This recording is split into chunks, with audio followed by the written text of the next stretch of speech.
Қызылорда қаласының орталығы, яғни нақтырақ айтқанда Панфилов көшесі мен қаланың бас көшелерінің бірі Жеңіс көшесінің қиылысында мына үй сатылымға шығып отыр. Үйдің сыртқы көрінісін көріп тұрсыздар. Жақсы үй, алдағы уақытта коммерциялық мақсатта немесе тұрғын үй ретінде пайдалансаңыздар болады. Қазір мен ауласымен толықтай түсіндіріп өтейін.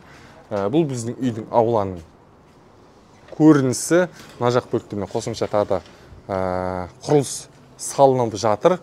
Ауланың жалпы қосымша басқа да нысандардан ештеңе жоқ. Тек қана осы аула, стяжка және үйдің өзі тұр. Ендеше үйдің ішімен танысамыз. Бұл бізде үйдің ішкі көрінісі. Алғашқы кіреберіс бөлігі, аяқ киімді шешуге арналған орын, киімді орналастыруға арналған мына жерде жиһаз бар. Жобасы жағынан түсіндіре кетейін. Осы бөліктен былай қарай коридор, әрі қарай бөлмелер.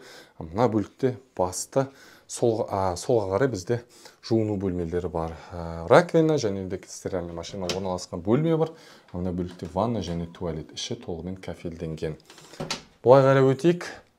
Коридор бөлікпен бағана айтып өттім, үйдің негізгі бөлмелеріне қарай өте аламыз. Бірінші оң жақ бөлікте ас бөлмесі, ас бөлменің ішкі көрінісі. Оған қарама-қарсы бөлікте жатын бөлме бар алғашқы.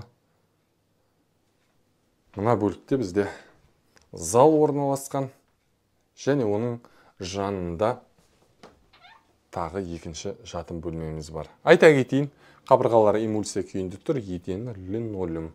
Дәл осы үйді алу бойынша төменде көрсетілген телефон номерге хабарласыңыздар. Жақсы ұсыныс, қаланың дәл орталығы, коммерциялық мақсатта немесе тұрғын үй ретінде қолдануға болатын нысан.